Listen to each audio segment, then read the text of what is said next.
Esse mês de outubro, o cinema de terror não decepcionou a gente. E a grande prova disso são as 3 séries que nós selecionamos para falar hoje, que saíram quentinhas direto do forno de Satanás. Galera, já participa desse papo porque essas dicas de hoje estão imperdíveis. He is as far from human as they come.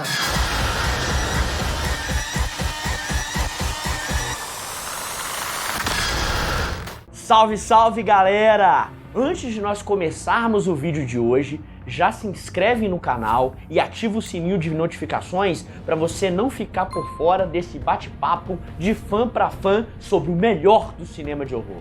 E a primeira série que vamos falar hoje impressionou demais a gente pelas suas inovações. Ela é uma grande aposta da Netflix e vai talvez causar uma estranheza em você porque ela vem da Rússia. Mas não se engane, Cidade dos Mortos vale muito a pena de ser conferida. Na série, quando um vírus se espalha por toda a cidade de Moscou, um grupo de familiares e amigos se unem em uma aliança frágil para tentar chegar a um lago distante com um objetivo muito claro de sobreviver.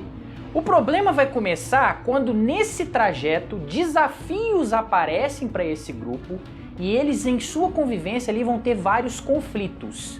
E eles começam a se perguntar, diante de tantos desafios, se essa jornada realmente vai terminar bem. A série é dirigida pelo Pavel Kostomarov e é baseada na obra Von Gozira, da autora Jana Wagner. E o mais interessante é que a própria autora fez questão de ressaltar que a obra dela, ela se propôs não a contar a história de heróis, mas sim de seres humanos comuns e como esses seres humanos reagiriam em situações extremas. A primeira coisa que chamou muita atenção na série foram os enquadramentos que o diretor escolheu. Ele utilizou ali de uma contra-plongée, que é aquele ângulo de baixo para cima, e dentro dessa contra-plongée ele utilizou um ângulo torto, que é chamado até de o Dutch Angle, o ângulo holandês. E ele não usou isso gratuitamente, não foi aquele negócio assim, eu quero ser estranho, não. Ele usou isso aí para mostrar a tensão que os personagens estavam passando, até por ser uma série mais realmente tensa, uma série claustrofóbica. Então ele usa esse enquadramento muito bem aplicado, além de causar essa tensão, também para mostrar quando os personagens estão desorientados, eles estão perdidos. Não só nas suas ações, mas também nos seus sentimentos. A série não se propõe a ser o grande exemplar do survival horror aos moldes de Resident Evil, The Last of Us ou até mesmo Silent Hill. Mas quando ela se apropria dos elementos do gênero do survival horror para contar a sua história, ela realmente vai muito bem. Porque elementos como a escassez constante, a construção dos momentos de tensão, aquela carga dramática de fato pesada e emocionante está presente na série. Além disso, ela não se propõe a focar, por exemplo, na transformação dos infectados para chocar visualmente o espectador, mas quando ela demonstra o processo de transformação que os infectados passam, ela também consegue ser muito feliz e impactar o fã de terror. A construção da tensão e a adrenalina gerada no espectador, em grande parte, é por causa do plot da missão principal do grupo que a gente acompanha. Ele se propõe a cruzar o território russo até chegar a uma casa no lago que parece ser um refúgio seguro. O problema é que nesse caminho, os conflitos interpessoais, as diferenças de personalidade começam a se ressaltar. É o que a gente sempre discute. Quer conhecer uma pessoa de verdade? Leva ela até o seu limite, até uma situação extrema. Como que você reagiria? Então os conflitos, as brigas internas começam a de fato dificultar uma situação que já não é tão fácil assim. A série, infelizmente, comete alguns erros graves. Claramente ali nós vemos um certo maniqueísmo, mostrando personagens excessivamente maus, como se a Rússia fosse constituída de pessoas muito boas, ou russos super vilões aos moldes dos filmes do 007, coisa que eu acho que não condiz principalmente com a sociedade contemporânea, e além disso ficou evidente um excesso de sexualização das personagens femininas. Apesar desses problemas que a gente citou da série, Cidade dos Mortos vale muito a pena de ser conferida. A próxima série da nossa lista foi uma grande surpresa, porque é um terror sobre monstros reflexivo, imersivo, mas um pouco peculiar. Monsterland é uma antologia que nos apresenta um universo no qual o encontro com criaturas sobrenaturais, anjos caídos, sereias, se torna comum e começa a fazer parte do cotidiano dos personagens principais. Mas o mais interessante da série é, por mais que nós somos apresentados a essas criaturas e esse universo fantástico, ela se propõe a discutir, na verdade, um monstro que habita dentro de cada um de nós. A cada episódio, nós somos apresentados a um monstro diferente, a uma cidade americana diferente também, que foi bem interessante.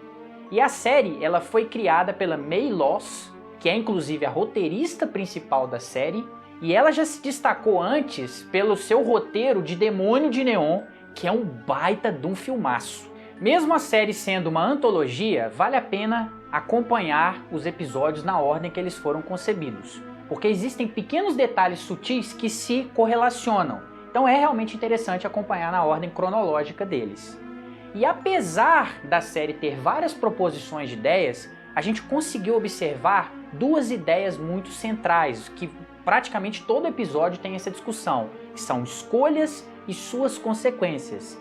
E a gente teve no seu primeiro ato da maioria dos episódios, os personagens tendo escolhas ou fazendo escolhas, e um segundo ato focado nas consequências dessas escolhas. E o quinto episódio, que foi o melhor pra gente, inclusive, ele elevou isso a um outro patamar. Porque no quinto episódio ficou mais claro ainda essa divisão e essa escolha do diretor até do quinto episódio, que é o Nicholas Pesce, que inclusive assim, dispensa apresentações, já fizemos até um vídeo falando sobre The Eyes of My Mother, que é uma obra-prima dirigida pelo Nicholas Pesce. E no quinto episódio, essa divisão, escolhas e consequências, fica mais clara ainda. Eu me senti na obrigação de vir de frente para a câmera para falar do quinto episódio. Por mais que seja uma antologia e tenha outras histórias interessantes, só o quinto já valeu toda a experiência com Monsterland. Lá, essa carga dramática, essa carga reflexiva, essa capacidade que o horror tem de chocar, mas ao mesmo tempo emocionar, está extremamente presente. Você se identifica já de cara com o casal principal, você vê o cuidado que o diretor teve, o cuidado que o roteirista teve em ressaltar que a diferença de personalidade das duas é um dos principais problemas, é um dos principais motivos de ser um relacionamento conturbado, mas ao mesmo tempo aquilo que elas têm igual, para quem for assistir o episódio vai se deparar com a questão do debate, a questão delas gostarem da mesma coisa, te dá no fundo aquela vontade de inclusive encontrar a sua alma gêmea. Você se pega torcendo para que tudo dê certo com as personagens, só que quando o elemento fantástico, o elemento sobrenatural adentra a vida daquele casal que você estava torcendo para que tivesse uma vida alegre, uma vida feliz, aí você é impactado. Você é pego desprevenido e, como se diz, o sentimento que no final prevaleceu em mim e que deve prevalecer na maioria de vocês é que seria extremamente emocionante e seria romântico, se não fosse trágico. Um outro aspecto relevantíssimo que tem que ser ressaltado e que levou a série, inclusive, para um outro patamar, obviamente, são os aspectos técnicos. O Nicholas Pesce conseguiu usar muito bem o primor técnico para chegar nesse resultado dessa carga dramática muito grande e dessa reflexão do episódio. Então ele usou muito bem flashbacks, uma fotografia extremamente soturna, que cria toda uma ambientação não só reflexiva, mas também tensa. E quando eu me deparei com a trilha sonora da série, mas principalmente desse episódio, eu quis saber quem estava por trás dela, porque eu sabia que ia ser alguém muito competente. E quando eu vi que era o Gustavo Santaolalla, eu falei assim, cara, não tinha como ser diferente. Porque para quem já conhece um pouco do trabalho dele, sabe que ele é o responsável pela trilha sonora de The Last of Us, parte 1 e 2, que é simplesmente um dos melhores jogos da história dos videogames. E ele é, sem dúvida, junto aí com o Neil Druckmann, o grande responsável pelo sucesso do jogo. E quando eu me deparei com a trilha sonora do quinto episódio, eu falei assim, cara, é um gênio que tá por trás, porque com pequenos detalhes, até em alguns momentos até de ausência de trilha, o barulho de uma gota numa banheira, que também tem a participação do responsável pela trilha sonora, eu falei, tem que ser um gênio por trás. E toda essa junção, Nicholas Pesce, Gustavo Santaolalla, com toda essa carga emotiva do episódio, realmente tornou esse episódio acima da média e elevou Monsterland a uma outra categoria. Com algumas histórias mais interessantes do que a outra, mas no conjunto da obra se mostrando como uma grande novidade, Monsterland consegue não só agradar aquele fã do cinema fantástico que aborda criaturas e monstros soturnos, como consegue propor uma reflexão e nos fazer pensar sobre nossas escolhas e as consequências delas.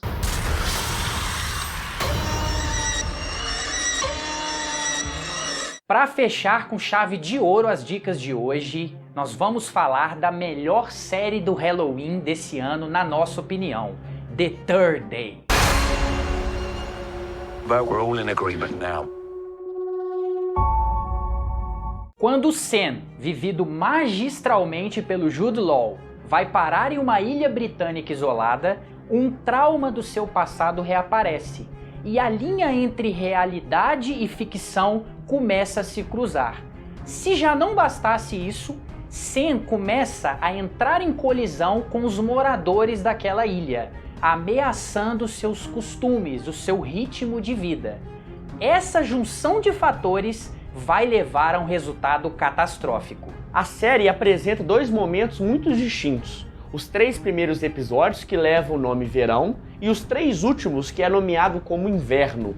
E isso ficou em grande parte ressaltado por causa da diferença de direção. Os 3 primeiros episódios são dirigidos pelo Mark Moran, e a proposta dele está muito evidente ali. Ele aposta numa construção de mistério, tem um ritmo muito mais acelerado. De fato, você fica tentando montar o quebra-cabeça que o personagem do Sam de fato tenta mostrar. O embate psicológico de personalidade que ele tem com os moradores locais, o trauma do passado que ele tem, que não fica muito evidente pelo fato, inclusive, do diretor não subestimar a inteligência do espectador e ficar plantando pequenas pistas para que você tente montar o quebra-cabeça antes do protagonista. De fato, é o tom do início da série. Quando ele chega naquela cidade e se depara com aquele público estranho, me remeteu muito a filmes como O Homem de Palha, o Midsommar e até mesmo aquele conto The Lottery, da Shirley Jackson. Já os 3 últimos episódios são dirigidos pela Philippa Lowthorpe, que inclusive cria uma dualidade muito grande com Mark Moran, porque se os 3 primeiros episódios são intitulados de verão, os 3 últimos são intitulados de inverno, justamente para criar essa dualidade. E ela já tem uma proposta um pouco diferente da do diretor que a gente falou, porque ela já vai mais para um ritmo mais cadenciado, a fotografia dela é mais dessaturada, o foco é mais no elenco feminino, essa narrativa ela é contada de uma forma um pouco mais lenta, de um mistério. Ele não perde a mesma importância do primeiro ato, dos 3 primeiros episódios, na verdade, mas ele fica um pouco mais subliminar, na verdade. Então essa dualidade fica muito escancarada. E geralmente a gente critica quebras de ritmo, mas no caso de The Third Day, essa quebra de ritmo foi providencial para o fechamento da história. Os aspectos técnicos são outro ponto forte da série que precisa ser ressaltado. Nós percebemos, inclusive, uma preocupação dos diretores com a questão da qualidade dos enquadramentos, a utilização de closes, para de fato ressaltar a fisicalidade da atuação, principalmente do Jude Law, que, convenhamos, saiu daquela postura dele meio que de galã para fazer um papel muito mais complexo, com muito mais profundidade. E isso mostra que a utilização de atores experientes e extremamente competentes elevam qualquer tipo de obra a outro patamar. Realmente, o enquadramento teve um papel fundamental na série, porque além disso aí que você citou dos closes, a série explorou muito bem, os diretores exploraram muito bem os enquadramentos com os planos abertos para descrever aquele local que você está começando a conhecer. Usou alguns planos de estabelecimento, que são aqueles planos para te situar, mostrar onde você está, inclusive com alguns planos de estabelecimentos aéreos belíssimos, onde mostrava como que a ilha era bonita, e em alguns momentos também mostrando como que a visão de cima era conflituosa, porque apesar da beleza natural, tinha toda aquela atmosfera de ocultismo, aquela atmosfera conflituosa. E o enquadramento, ele conseguiu mostrar isso muito bem. Nós estamos fugindo aqui de todos os spoilers acerca da série, mas a gente precisa ressaltar que a trama se baseia em muito naquela comunidade.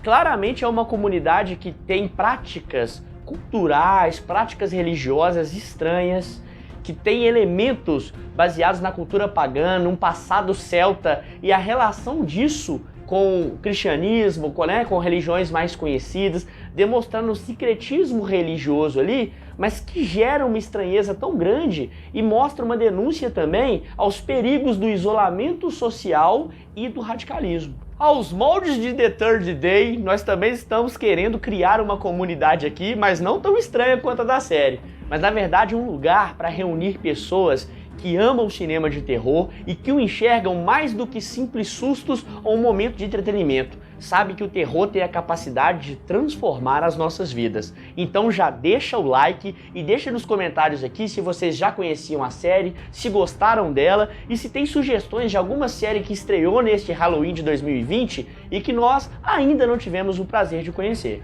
E lembre-se, galera, consuma cultura, viva o cinema! Porque terror também é arte. Até a próxima, galera!